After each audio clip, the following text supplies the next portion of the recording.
think I've seen them on and off all my life. I'm not going to go into great detail about all spirits that I see. Just a little bit of what surrounds them, the whole aura of what surrounds them. You got people, we'll say mediums. I have spirits that come to me with messages for people, and I pass those messages on. Do I call myself a medium? No. Do I try and do anything that people that call themselves a medium probably do? No. Do I sit down at home and sort of, please come in and speak to me? No. I leave it up to that side. So all my interaction is what they bring rather than me trying to pull in. Yes, there's been odd times when somebody said to me, I keep seeing something, I keep seeing a person, I don't know what it's all about. And I can't promise them anything. I say, look, if they come to talk to me, I can pass something on to you. I won't come home and try and, are you there, or anything. I'll maybe sit down and think about them, which will sort of alert them that I know that they are around and they're trying to contact somebody. Lots of the times there's nothing like that at all. They'll just pop in, and it's what I say, it's always when someone comes into my life. So it could be a teacher at college, it could be a new friend, it could be someone that lives nearby that I've sort of speak to quite a lot. But it seems to me like they're probably spirits that have been trying to contact these people, and for some reason they probably don't listen, or they just think, well, there's nobody there anyway, whatever. But the spirits just can't get through to them, and they're not going to force it. So they come along and like you to pass this on. And I'm not the one that goes, whoopee. I think, oh, look at that, don't want to, I don't really want to. And generally they'll ever go 3 times. You'll find it's 3 times. If you said no, they'll come back a second and then a 3rd time.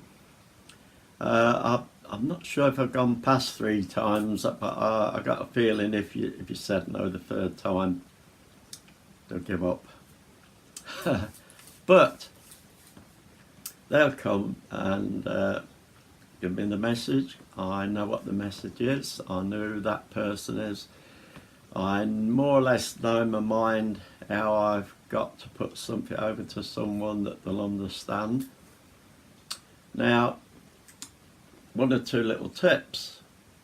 If spirits do come to you, and it's very easy to fall into it and not think, but you're talking to a friend, a family member, someone you just met, it's very easy to want to say, oh, your father passed over, or something like that. You have this urge to talk and maybe sometimes with some people it's a little bit of lack of self-confidence. They think, oh, I'm going to look a freaking idiot and this is going to go bad. So try and soften it up a little bit. But you got to try to say to yourself, don't ask anything. If it's a friend or something, it's easier to go up to and state what it is. If it's somebody like a teacher at college or anywhere like that, which happened to me, you're thinking, how the hell am I going to bring this up? Which in the end I just went up and said, I don't know whether you believe in this sort of thing or not, but this is what I've seen, what I've got to tell you. Luckily, she did. But yeah, try not to ask anything, because if you ask things and you're not trying to do it, it will look like you're cold reading. And when you put something over something that they would understand and take as that, then they're going to go, especially if they sit down and think about it, well, he did ask a few questions. I reckon flipping cold reading, ask about me dad, this, that and the other. Well, if so, I knew my dad was dead. Yeah, and probably said, oh yeah, what was his name? Oh. Don't do it, because it mucks it up for you. You're best just to go, state what you're going to do, say it, say what you saw, what the message is, anything else, and you leave it up to the person. There's no comeback on you to, well, they were cold reading there, or they picked that up or this up, because you didn't do anything. And because you don't know the person, you definitely didn't go flipping hunting around looking for stuff. So yeah, if you're going into that line in any way, that's my advice to you. Don't ask anything, just go. See if they want to be told. If they don't flipping tell them, because they might poke you up. Make sure they don't. And just put it over, which I do. I just put it over as I'm being told it. Tell them what I saw, what the person looked like. If the person's told me who they are, I'll say, this is your father, this is your sister. Now, looking at that sort of thing, there is people out there that are charlatans. They don't see anything, there's nothing. But they learn the art of doing it, and that's where the cold reading and everything comes in. And it doesn't make it easy for people that do see spirits and just want to pass that message on. So you got people like Darren Brown, if you know who Darren Brown is, that will come across these people, go and meet these people and say, show me, and then he'll rip them to bits and say, this is how they did it, it's all a charlatan and everything, which is fine. If someone is, they are. But what he does, then he teaches that it doesn't exist at all. That in a sense, everybody that sees or passes anything on, talking a load of gibberish. But you'll get the message of what I'm saying. If you don't ask anything, you're told, you know what you're seeing, you can describe the person, you go and you tell it, and that person goes, I know that, I know the person, it is my dad, it's this, it's that. You tell the message, they know what you're talking about. It's not something unusual that they go, oh bloody hell, what's that message about then? They know, when you tell them, they know what you're talking about, because it's something between them. And I find generally what a spirit does, they give you something, either something you can look at or some little bit of information that you can tell that person, and they know that only those two knew it. There's no way that you would know that information. So you're probably giving it over without even thinking, but they go, oh, man, nobody knew that. So yeah, you got to be that way, otherwise you can be looked upon as a charlatan. So yeah, I find that that's the way it generally happens to me, and I don't think I'm gonna go into any. If you look through my videos, there'll be some down there under paranormal, and I'll just repeat myself with some of them. When was the last one that came along with a message? It's not every day, and it must have been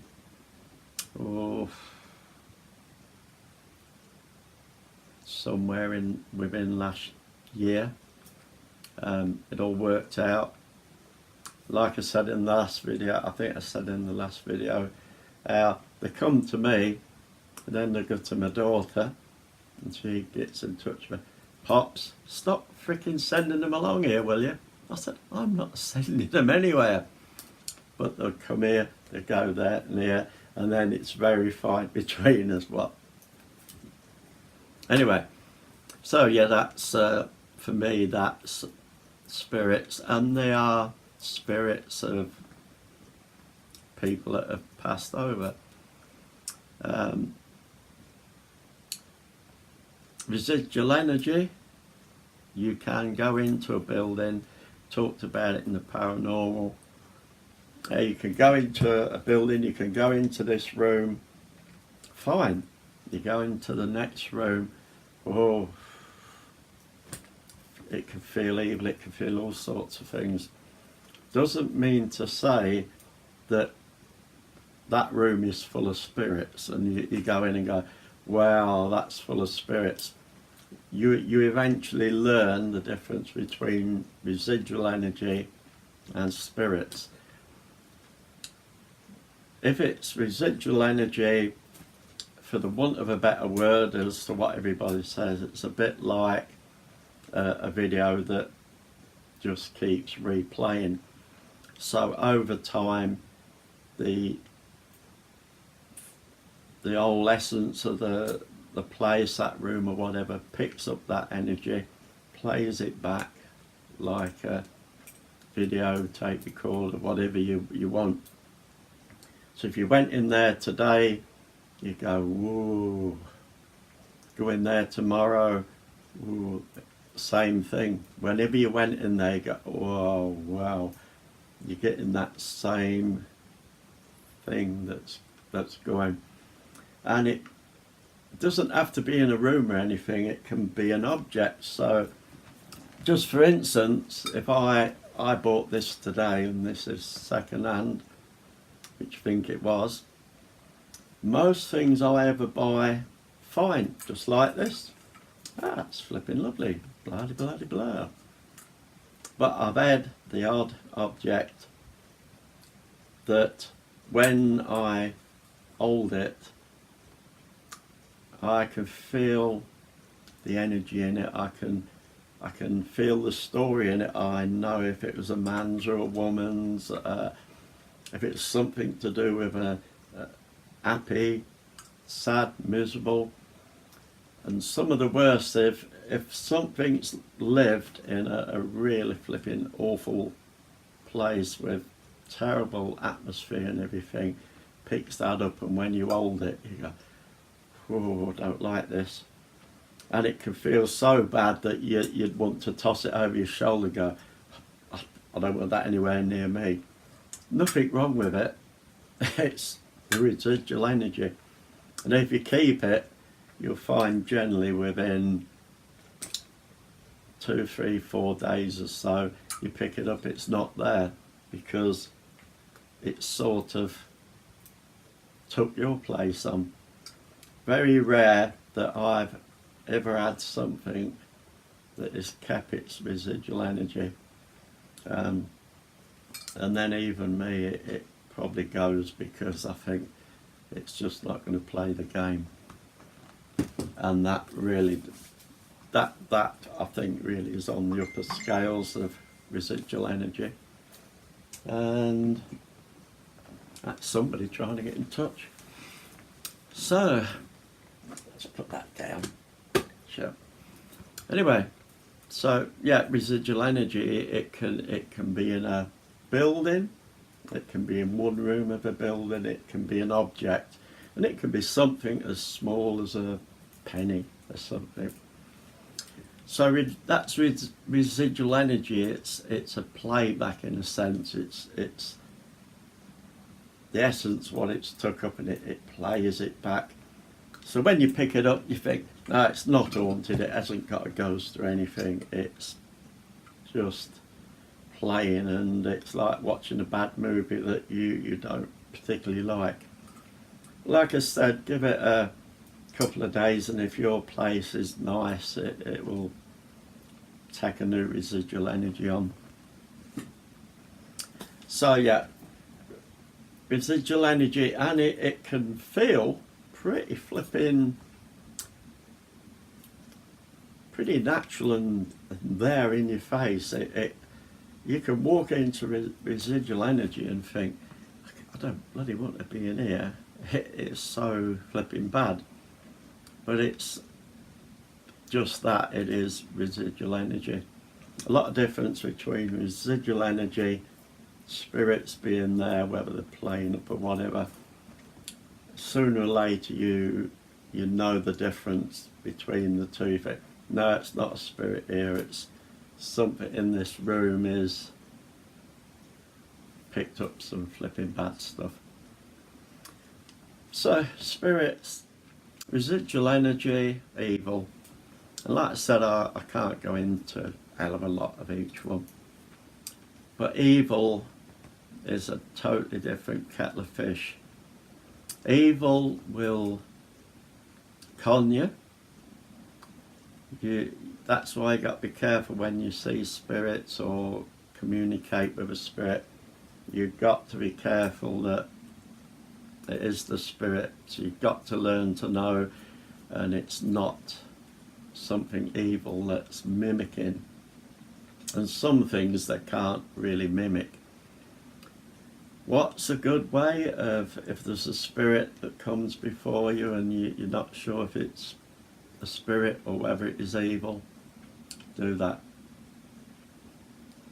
Get to shake its hand. Now that sounds stupid, it's a spirit. Now when I say it to you, it sounds stupid because you're saying, it's not going to be able to shake my hand, is it? Precisely. So a spirit will know that it cannot shake your hand, won't attempt. You could go all day, hey, won't do a thing. But evil, that said, it will try and con you. It's his duty to con you, even though it probably knows it can't. It will attempt. So if you go like that, it will do that at least. So if you get a spirit to go, hey, and it does that back to you, then just shut off from it. Evil, yeah, I've come across it.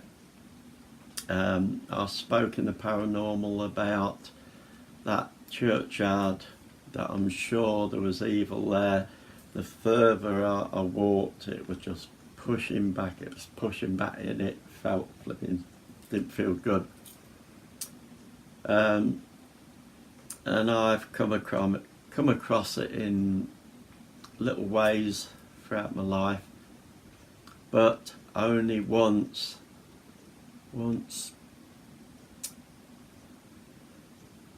I'm going to say only once did I come across it where I knew it.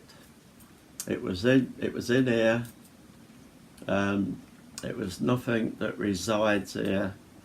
It was through lots of thinking and looking into stuff that sort of drew it.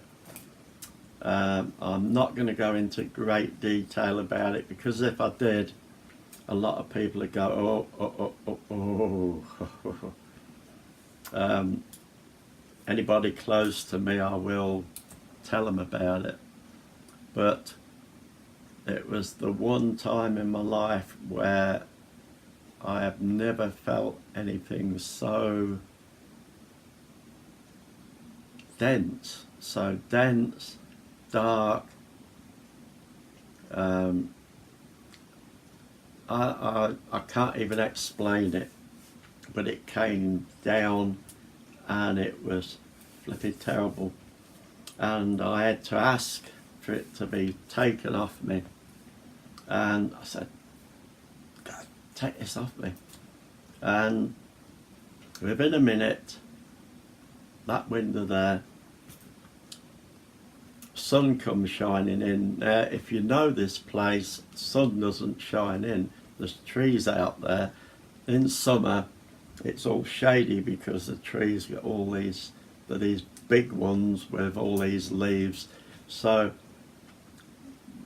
you don't get that much. It was summer, the trees were there, and these beams just come belting in. I did, if I could find them, I'll put a picture up. But these beams, I've never seen them come like that into this room. I went to the window and I looked through the trees. I could see where the beams were coming from, and as I was looking up like that, which was really bright, and as I was looking, this just went, and it just went like that.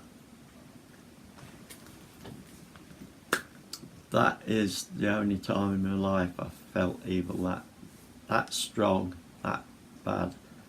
It was flipping bad. So yeah, I'd suggest to anybody, don't dabble with it. Even if you think, oh, this is good fun, or friends go, oh, well, how about we do this? If you've got any sense, don't. So yeah, spirits, touched a bit on them, how they come into my life. Residual energy, how it can feel in different places, and evil. There is evil. So even if you're only into feeling, seeing spirits and everything, you've got to be aware all the time. I have to be aware and know that this spirit that I'm talking to isn't evil, not being conned. So I'm not going to go into a hell of a lot of that. At some point I may sort of talk about some of the experiences. Will I talk about the evil one? Probably not, because I ain't freaking pulling that down on me again. No way, Jose. Flipping heck, see that black? It was that bloody black. Ah. Look at that little bugger earwigging. So yeah, I'll leave it at that. Spirits, residual energy, evil, it's all been part of my life in some way or the other. Evil, that much. So yeah, that's a piece of my life. So I'm going to have a drink up.